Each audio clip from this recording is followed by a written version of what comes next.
Big pass Tamil season 9ஓட இந்த வாரம் அதாவது 10வது வாரத்திற்கான நாமினேஷன் ப்ராசஸ் நடந்துகிட்டு இருக்கு. ஸோ இந்த நாமினேஷன் ப்ராசஸ் கொஞ்சம் வித்தியாசமான முறையில் பண்ணுறாங்க. அது எப்படி அப்படின்னு பார்த்தீங்கன்னா, போன சீசனில் இதே மாதிரி பண்ணியிருக்கிறாங்க.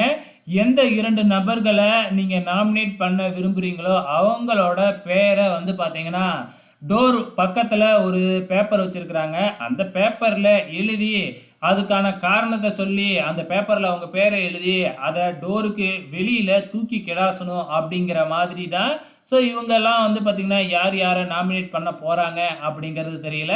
ஸோ ப்ரொமோவில் வந்து பார்த்திங்கன்னா சபரியை நாமினேட் பண்ணுற மாதிரி தெரியுது. மோஸ்ட்லி எஃப்ஜே, அதுக்கப்புறம் வந்து பார்த்திங்கன்னா ரம்யா, விஜே பார்வதி. கண்டிப்பாக விஜே பார்வதி பேர் இல்லாமல் இருக்காது.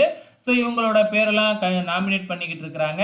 ஸோ வெயிட் பண்ணி பார்க்கலாம் எத்தனை பேர் இந்த வாரம் நாமினேஷனில் வர போகிறாங்கன்னு.